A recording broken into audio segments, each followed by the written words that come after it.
podcast that finishes your workday in a very Red Raider way. This is the Tech Talk Podcast from Double T 97.3, presented by Cantex Roofing and Construction. I'm Mike Hebert, owner of Cantex Roofing and Construction. Every day is game day, and we'll get it right when it comes to your roofing, construction, windows, and mirrors. Call Cantex Roofing and Construction today. Together, we are one serving you. It is Tech Talk on Double T 97.3, keeping us up on the Yates Flooring Center chat line. Clint, Gus, and Brandon Riker. I'm just so confused. What's the real name now? I don't know anymore. Do you know myself. I've lost track. I can go by Brandon. That's fine. Just moving on. You're going to be like Jerry Larry from Parks and Rec eventually. Just going to be collecting a bunch of B names. Bullfighter said, heard it's Kick a Jayhawk fan in the Nads week. This true? I know where you can find one about 558. He's a big, in the bumbling man with Kansas license plate. This is the week to leave me alone and go kick Clinton right in the Nads. You can reach him. David had this on the chat line. There was an article on CBS Sports about this week's Heisman list, and Bailey was on the watch list. I like it. Just keep racking up those pass. I guess the big time rush defense and then the pressures. I haven't looked at the watch list, and I usually Heisman list is different, but like the Bednarik or Biletnikoff, pick any of those. I usually don't pay attention week to week on watch lists until you get like, so and so made the cutoff and he's now on the final 25 or 8, and you kind of progress through that late through the season. But I mean, Jacab Rodriguez for National Defensive Player of the Year, how would he not be at least top 10 in that? At least. I think for sure top 5, but you never know whenever you're getting rankings, because he has just been one. If you want to go off stats, right, statistically he's right there with the best in the country. If you want to go off grades, well, statistically he's up there with the best of grades. How about turnovers? Well, he just keeps on forcing fumbles and intercepting footballs, so that's up there with the best of them. He has been, we again going back to living up to the summer hype, off-season hype, whatever. It felt like even from a bad defense, him coming back was going to be one of the huge keys for this team if they were going to be successful or not. And you wake up 5-0, and he has been everything we thought he needed to be, and then I think even a little bit better. And then it's crazy. David Bailey talked about this in the postgame, just like how being alongside some of these uber talented guys just makes him that much better. Like, it's stuff that we know, right? But still, when you see it in feeding action, off each other, yeah. And Jacab Rodriguez is the same way. Like, he's making everybody else better, but also when you have guys that can hold their own or exceed at their position, he just takes it to another level. I mean, it has been so fun to watch the entire defense, but especially, it's like any play, pick on, zone in on one of the key guys, and you're going to have a lot of fun watching that play. Pretty good chance of that. And Jacab Rodriguez, to me, has been the leading candidate. Oh, absolutely. And I think you're nailing it in terms of the idea of the individual stuff, like him going and getting picks and causing fumbles and all that. That stuff matters. It has to matter. But then you put in like the success of the unit, and just how well they're playing as a team, and he's got to be some finalists for some stuff. And again, team success is such a big part of this stuff, man. We need him. We need this team to roll and rack up team success, because it'll lead to some individual success. Then people have to look at it and go, man, that linebacker was outstanding, but they were 6-6. This would be fantastic here. This would be fantastic to have the top linebacker in the country, that kind of thing, get some Lombardi awards or whatever they are. Bobby Hot Dogs had this. Get a bunch of them. I don't care. Get so many of them, we forget what they're all named. Just all of them. Just all of That's them. what I'm talking about. Yes, sir. Bobby Hot Dogs had this. Gus, in the 80s, did you ever have a rat tail or a mullet? No. I'm honestly a little surprised. Remember, Not the rat tail, but the mullet. In the 80s, I played for Bobby Magel and Larry Hayes, so no. I've shown the military cut every.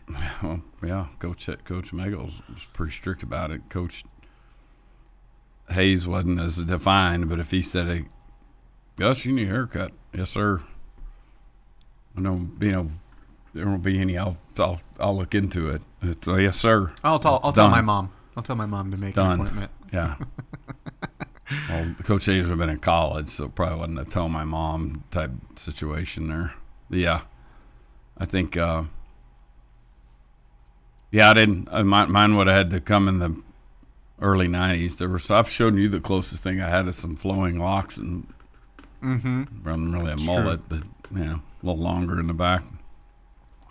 Sadly, no rat tail. Oh, man. There's still time. Yeah. For you and for Jamie. Well, that's true. I'll Coattails. Okay, I'm in. With KU coming in and the over-under being like 60, where is the point spread coming from, being Tech as averaging 11 points allowed a game?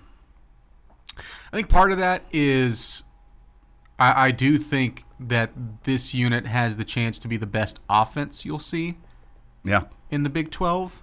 And so I think part of that is coming from there. And then also these Big 12 lines, they're just usually not enormous. I mean, go look at Oklahoma State. They've had some of the most bonker lines that we're not used to, and look what it took for them to get to that. And so I think that they're playing a little bit safe with that, but you're still a 2-touchdown favorite. And so I don't think that, Vegas is trying to slight you or anything like that, but, my math is going to be really bad on the fly, but what is that, like a 36-23 win, something like that? Yeah. Mathematically. Yep, that's right, to get to that. Yeah. Our game the other day didn't cover. It's because we only allowed 11 points, I guess, because we kicked and made field goals, I guess. But, yeah, that. Well, you covered. But right. Well, we covered the points. Shout out to the under. Yeah, that's true. Yeah. That would be my guess, though. I mean, you're still a two touchdown favorite, which, to be fair, is as good as their offense has been. Guess we're gonna have time to talk about this all week. You may be facing the worst tackling team in the conference. Well, you've watched it more than I have, oh my so goodness. I'll take your word for it. I know they've given up some points. Let's say everything that you do well as far as setting the edge, gang tackling, everybody going to the ball, they're like, let's do none of that. Well, that's been the defensive approach. We've talked about this, and I told you this a couple weeks ago, probably leading into Utah. There's going to be a point. There's going to be a game where we need to outscore somebody, and hopefully that's not 52-49 outscore, but there's going to be a game where we give up 24 points, 27 points. Who knows? And that's fine. Yeah, we had years where the only thing we had around here was offense, and we'd go win 20-17, right? Yeah. So I wouldn't be shocked if this Kansas team scored in the low 20s and you still blew them out. Okay. It's Tech Talk on Double T 97.3.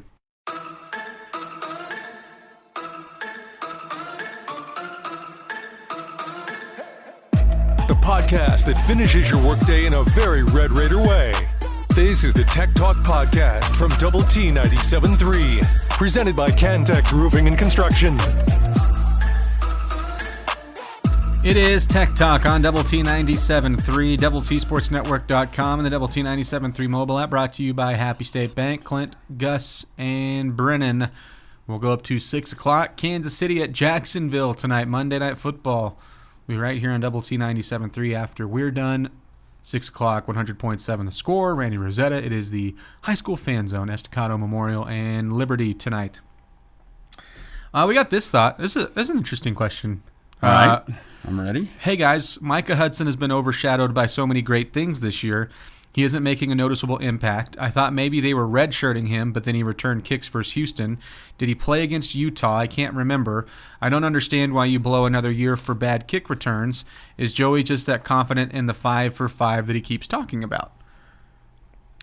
Yeah, could be. I don't know what his confidence level for the 5 for 5 happening within like some of these guys that are on the team. I think he's confident that it'll happen. He's certainly going to be an active voice for it. For Micah Hudson, I think something that doesn't help is, Tristan Gentry didn't make the trip, and we knew coming into the year that regardless of how things started, and this was even whenever you had, before you had to take away Jacoby Williams because you had a running back injury, so you had to take him out of the rotation more. You knew it wasn't that far down before you got to Micah because they liked his returning ability. And so I think this has more to do with guys that have been taken away in front of him. And I don't know what, to be honest, off the top of my head, I don't know what Gentry's timeline is. But he doesn't make the trip, clearly doesn't return things. So I think that's a reason that you're seeing that. So, if their plan was to redshirt him, I don't think that if they end up burning it, that they were doing it intentionally. I think they were doing it because they had to. Sure, and they wanted to get him. Yeah, but I also think they reps. really, I also think that they really like him and want him to find ways on the field. I think they also, I agree, and I think they also want to get him receiver reps. I mean, so in those early games, him being in the mix was no real surprise. But yeah, there's not a lot of. Let me just think about them. I'm just looking at the Utah stats. 6 guys catch passes. 5 of those caught by running backs. 3 receivers and a tight end. There you have it. Actually, 2 receivers and 2 tight ends. So wait, 1, 2. Sorry, 3 receivers and 1 tight end. But you get the picture here. They're. Yeah, I think, at some point he's got to get on the field and, and somewhere in there he'll get some offensive snaps and deliver, or he won't. I mean, there's probably nothing stopping him from playing his way into it. Hey, you know what? I saw a receiver or 2. I mean, we probably had 4 or 5 certified drops by just about any measure. A couple of them are. That's why you were only up 9-0 early instead of. It's a big part of it. Yeah. Part of it, Coach McGuire, obviously the pre-snap penalties is part of it, but 2 drops. One of them was Coy Aiken, I think, on the first drive. Little bubble screen looking thing out there that he's set up to go, and then Carter had one that dropped right through his hands. It was a little bit resembling of we played the Rojo catch in 2006 at A&M. The coverage wasn't as tight this weekend for Carter, but he didn't really go high point the thing, and I don't know if he was anticipating too. I don't know, but yeah, he probably had 2 or 3 of those drops. So hey, Micah, the door's open, kid. Right? When I thought Caleb Douglas, something we had talked about over the past couple of weeks. I thought Caleb Douglas was coming off of his best game against Utah, where he just made, he had the one drop that I didn't think was all on him. I thought that was, it hit his fingertips, he should catch it. Well, that's easier said than done. He's also kind of half laying out for it. I'll just say this: that wasn't just right in the breadbasket, but then just made some other really tough catches through contact, really athletic grabs. And then he followed that up. He still had a 114-yard day, but he had one of those drops. And then he had another one, too, that after he makes the big 30-yard catch on 3rd and 20, whatever that was, the very next one, you look at it, and, I mean, that goes right by his waist through his hands. Yes. That one was, and so, that's one I think he wants back. I think even a little bit tougher, but you go on that 5-yard slant on a 3rd and whatever it was within the 10, and better coverage there. But still, there's if he has the chance, there's going to be sometimes that he makes that tough catch, and sometimes the defense wins. But when you add it all together, you put on those early drops, and that goes into you weren't playing your best offensively, and then obviously the the red zone penalties, that's a whole separate discussion. I'm starting to get into into concern territory that eventually that will bite you. Coach McGuire talked about today was like we're scheming a lot of stuff down in the red zone and doing a good job of scheming a lot of run plays and motioning into leverage and doing things that end up being really good calls. Maybe think about like the leverage we got on the final play at Iowa State last year. You got out there and blocked the lead guy, and Taj, honestly, he walked in, but kind of untouched, right? Yeah, sure. That sort of leverage. But spending a lot of time scheming it, and Joey talked about today, like, hey, and we'll have this audio later. This just happened right before the show, but Joey talked about, Coach McGuire talked about, hey, how about we should get off the ball? It's kind of like let's simplify this thing and go whoop somebody, and whoop. And part of that too, there is a noise thing. But again, your starting quarterback said, "Hey, noise wasn't the issue this weekend." He took that out. Game. He didn't even let that remotely be an excuse, which is great. Yeah. Good for him. That's the leader he is. But yeah, you know what? It's so when Joey says, "Hey, we didn't come close to playing our best game. Haven't come close to playing our best game." Every week we got something to come in here and talk about. And it's not just nitpicking the Pine Bluff game, but like real stuff here. Like they're a tickle, and no one's away. Still no one's been close to you. That's what I just keep stepping away. Like there has been things to either nitpick or some things like that I do think are could be big issues down the line, but yet you're still killing teams. It's crazy. It's Tech Talk on Double T 97.3. The podcast put together with Red Raider fans in mind. This is the Tech Talk Podcast from Double T 97.3, presented by Cantex Roofing and Construction. It is a Monday edition of Tech Talk. You got us on Double T 97.3, Clint, Gus, and Brennan. And we will go to Mr. Riker because he has our play of the day. Wigman goes back to throw. No pressure. Intercepted by Rodriguez at midfield. He leaps over a defender. He's coming down to the 30. On the far side to the 25. Tackled at the 24. Another turnover by the Red Raider defense and a first down for the Red Raider offense deep in Houston territory. There was a lot of great defensive efforts against Houston, but one thing that just stood out to me, and I get it, you had David Bailey, Romello Height, and Lee Hunter getting after that quarterback, and they popped Wigman time and time again. But just the linebacker play from Jacab Rodriguez is unreal, and you can tell when he's not out there, the defense can kind of feel it because he went out for a little while in that game against Houston, and immediately, first play back, he's out there on fourth down, and he bats a ball down. From a bats down a Houston pass. I mean, it was unreal to see. First of all, it was unreal to see the defensive line have its success, but that front seven being led by Jacab Rodriguez, I mean, it was just incredible to watch that all night long. And even though, Rodriguez didn't play that entire game, every play that he was in, it felt like he made an important impact, and it could not be ignored on Saturday night.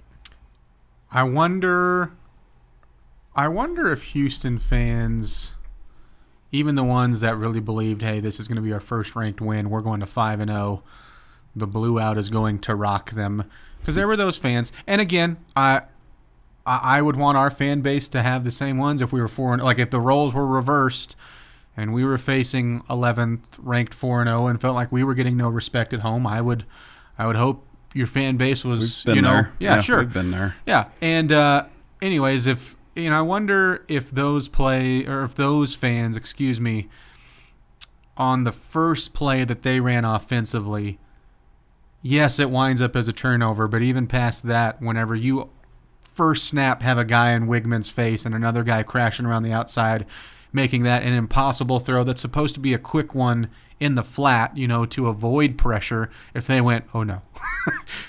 Because if not, looking back, they should have. Block somebody. Let's go. Well, because your defensive line versus their offensive line felt like as big of a mismatch as you're going to see in the Big 12. I mean, there's a reason, take PFF, and I'm forgetting the other guy's name, but take some of those grading systems however you want to. They're usually, I think, pretty on par and pretty correct, and something that they had, especially especially when they're going like head-to-head grades. And one of those was, the Houston offensive line. Even if you're like, well, how are you getting to these grades? Well, then even if you look at just how many times Wigman has been hit and sacked going into that game against worse fronts, it just seemed like this was going to be a disaster for Wigman and for that front. And you play the game, and somehow it was even more dominant than I thought it would be. He was pressured. I say Wigman and Chris, who was the backup and comes into that game and plays the second half. Do you know what percent they were pressured on for their dropbacks? I do not. 65.5% of their dropbacks, they were pressured. Love it. That's crazy. Oh, man. And I don't know. I mean, it's going to be hard to reach that percentage every week. But, again, just the mismatch that wound up being was there was your first route to victory, and then you did a lot of other things defensively well, too. Held up on the back end in coverage, and then, like Brendan said, when you have outstanding linebacker play, it's going to be hard to score against that defense. Yes, it is. Yes, it is. It's a treat to see. We have not been we haven't been. I mean, you're seeing numbers now. They're like, we haven't allowed this few points through 5 games since 1948, Clint. Mm-hmm. Back when the helmets were leather. All right. Back when nobody was throwing it. You tried a couple of forward pass. Okay, boomer. This is not. There's no Texas Tech precedent for anything close to this. Mm-hmm. All right. We've sat around here for at least 20 years trying to outscore everybody we play. I mean, and I'm not saying we haven't tried to play defense, but our sort of fan base expectation going into the game was, man, we got to score 40 points. Put this game away, and this operation here is different, man, and controlling the line of scrimmage and doing all that. And the book's not written. Nobody's saying the book's written, but just to be doing this week to week, man. It's it's one thing to be talented, Gus, and then also just to make sure that you're in the right spot all the time. You're running the scheme right. You're fitting in where you need to. It's one thing to do that, but also something that just stands out to me about your defensive unit, Gus, is you're just flat out nasty. Like I go, my favorite play, and it was a penalty. My favorite play is when Lee Hunter gets his helmet ripped off, and what does he wind up doing? Still putting it right in the chest of Wigman and smoking him. Like, that's the sort of mentality, and I feel like this defense has. Like, they know they're talented, but they also want to, at least early on, through 5 games, week in and week out, it feels like they've played with somehow a chip on their shoulder, even though knowing they're talented, and also, like, I don't know what he has been given. Like, on the pregame show, I think it was John Harris that said, like, when they talked to McGuire, he was saying things like, hey, they're pretty proud of their front. They might think that they're actually better than you. Like, saying things like that to find how are we going to be, ferocious this week? What's the fuel to our fire, if you will? Edge, and whatever they've done, it's been working because they're talented, but also they just have played with an aggression that's like week in and week out trying to show the nation that they are the best front in college football. Beautiful. I'm so mad they took away a touchdown from Skylar Go Howard. What a phantom face mask. That was so awful. I guess that made up for the phantom kick-catch interference in the first quarter. That's in the rule book. Even if he's bobbling it until it hits the ground, that's literally how the rule is written. Yeah, it does. That's a problem with the rule. That's not a problem with how they called it. It does make you feel like that rule's kind of wonky. Like back in the old days, I think back in the old days, it was once the touches the kicking guy's hands, But yeah, the fact that you can jog it and still, and because it was so clear cut, there was no doubt about what we were seeing. And then they go to the review like, "Yep, first down, Texas Tech." Like, and the coach is going, "You gotta be bleeping kidding me!" But he has to know the rule there, and I'm sure what he's thinking is that's a crappy rule. That was less about the way it was enforced and all about the way that rule's worded.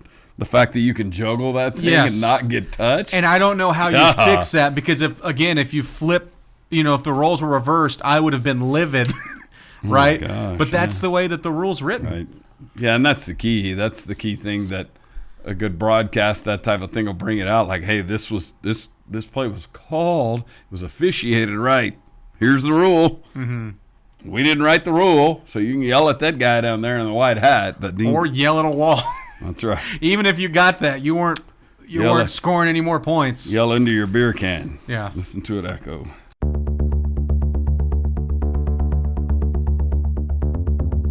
The podcast put together with Red Raider fans in mind. This is the Tech Talk Podcast from Double T 97.3, presented by Cantex Roofing and Construction. It is Tech Talk. You got us on Double T 97.3, DoubleTSportsNetwork.com, and the Double T 97.3 mobile app. It's brought to you by our friends at Happy State Bank. Our Ask Level podcast is up on YouTube. Make sure to go check that out. Some of the stuff that Choice and Level covered is if Tech is one of the best 5 teams in the country. They also compared Jacab Rodriguez to Zach Thomas. They talked about Jalen Brewster, picking him up. How about another 5-star? And then they also gave a really good KU preview. So make sure to go check out Ask Level over on YouTube and look up Double T Sports Network for the channel there.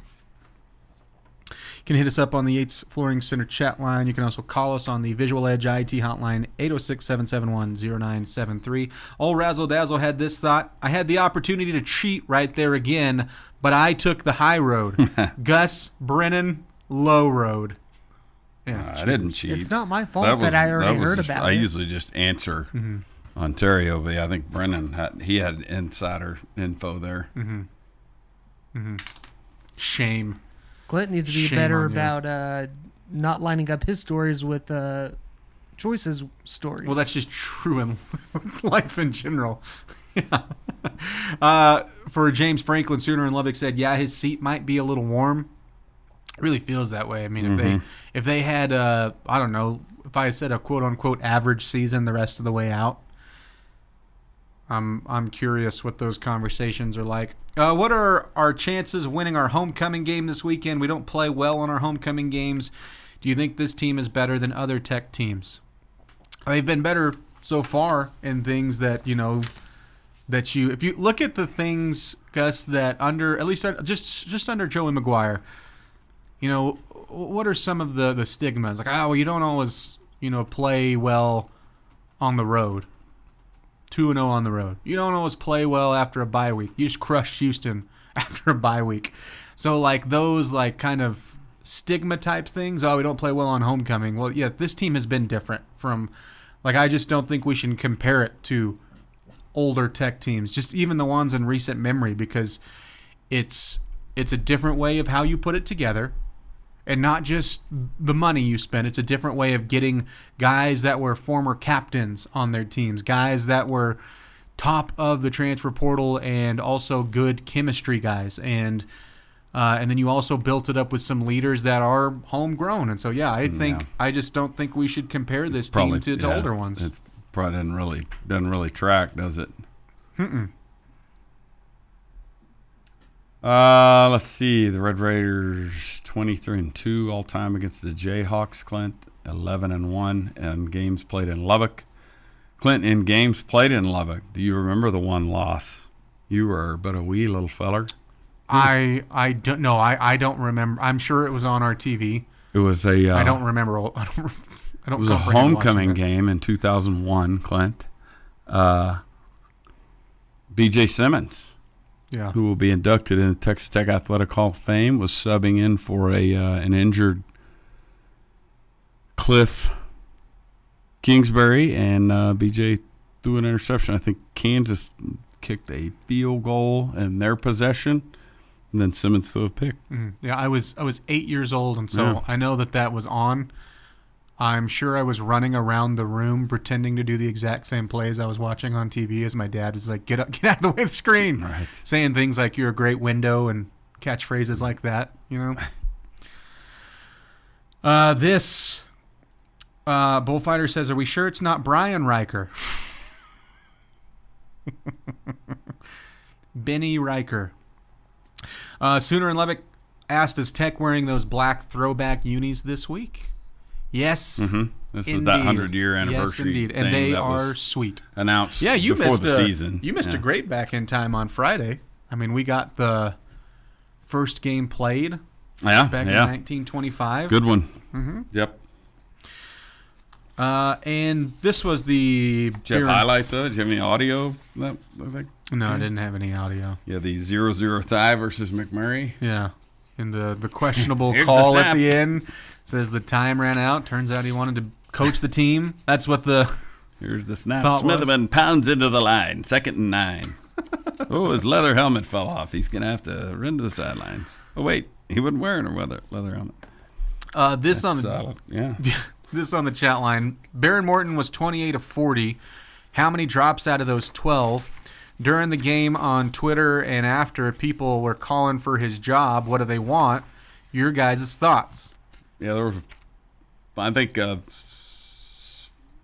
4 or 5 certified drops. I don't know who certifies those, so I'm kind of being mildly sarcastic as I say that. But, 4 or 5 that seem to be charted, and 2 of those, among the very first words out of Coach McGuire's mouth in the postseason presser was we dropped, I think he said 4 drops in that sitting, and 2 of them were touchdowns. Aiken probably on the first possession of the game, and then that was led to a field goal, and then I assumed it was that deep ball up the far sideline on the TV on our sideline, but up the far sideline. I don't remember which side of it. It was on the far sideline, and I think Carter dropped that one, but I could be wrong about that. I thought Behren Morton, he wasn't perfect by any means, but he missed Carter on a first down throw that everybody kind of reacted to. But he played a game specifically that you should have scored at least 50 with. And those early drops were killers, and because I saw the Hammond stuff too, and my thought is, okay, well, are you putting him in at, and it wasn't the same player every time, are you putting him at left tackle since your left tackle jumped? Are you putting him at tight end because your tight end jumped from the 1 yard line when you were just about to punch it in? Right. Are you putting him at receiver to throw a screen to him to catch and just waltz into the end zone? No. And so we knew this was going to happen. Right? We said this after Utah. The first time things don't go a certain way that not everybody, but some of the fan base thinks it should, you're going to see the Hammond birds come out. And Behren Morton did not play a game, in my mind, even close to a game that it was like, boy, we should see what it looks like with Hammond. Yep, I agree. Yeah, they he's it's the plight of the starting quarterback, right? Yeah, you're got to be perfect. And just again, I don't think it was a big percentage, but the percentage that wants change is always the loudest change. Oh yeah, the smartest guys in the room. It is Tech Talk and Double T 97.3. It's every Red Raiders' favorite podcast. This is the Tech Talk podcast from Double T 97.3, presented by Cantex Roofing and Construction. Ask Tech Talk is brought to you by our friends at Visual Edge IT. Thanks for joining us. One more with us, Clint, Gus, and Brian. It's Brendan. Burl. It's Kent. Burl. It's Brandon. It's Merv. Dr. Merv Gustafson. I like it. It makes you sound 120 years old. It does. Merv. This on the chat line. Houston was able to run the football with some success against our defense in the second half. Is that a concern? No, I mean what they racked up, which not even racked up. You choked the life out of them. Zion Chris got a few scramble yards there in garbage time, but no. I mean, if we're splitting hairs over that, I wouldn't we've even got say a lot. that they had some success. So that they had no success. Yeah. Somehow Tech is still a paper tiger for most Big 12 fan bases, especially KU and Arizona State. Just keep playing. Yeah, I mean, anybody that wants to keep on saying that, just keep crushing their offense. Houston 30 carries, 103 net. Of course, that comes some QB sacks in there. Mm-hmm. Yeah, that's. Like I said, Chris had some Zion Chris had some scrambles in there. He ran around a little bit to make it look a little more respectable number-wise in the end. But again, that was when the game was in hand by a lot. Right. Yeah. And I think one thing that probably didn't get talked about enough from our side is the very last possession. Now, at that point, the clock's running out and the game's about to be over. Mm-hmm. Yeah, their leading rusher, 13 for 37. 13 for 31. Yeah, okay. Mm-hmm. Yeah, you got 100 yards, whatever. There was a couple of yeah. I mean that. Come on, that's. But what were we just talking about, Clint? The very last possession. We get the ball back with 6-7 minutes, 5, 6, something, and run every play but one and drive it down there to the 2-minute timeout thing. And we're like, you can't take a knee yet because you can't end the game starting a possession at the 2-minute warning. Like 3 knees isn't going to get it done. Mm-hmm. And so we run the play, get the first down, and we take a knee on their 10-yard line. Yeah. And that last drive was absolutely them stopping the run and gearing up to stop the run, and they got it shoved right in their face. And there was one pass in that drive, and the rest of that was just tail kicking. Your offensive line, I think, had their individually certainly had their best grade that they've had so far. Beautiful. Davian Carter graded out extremely well, and both of your tackles specifically graded out really well. And that's where you go again. That's why it's I get the frustration, and we don't need to harp on it too much unless it turns into something in a big moment.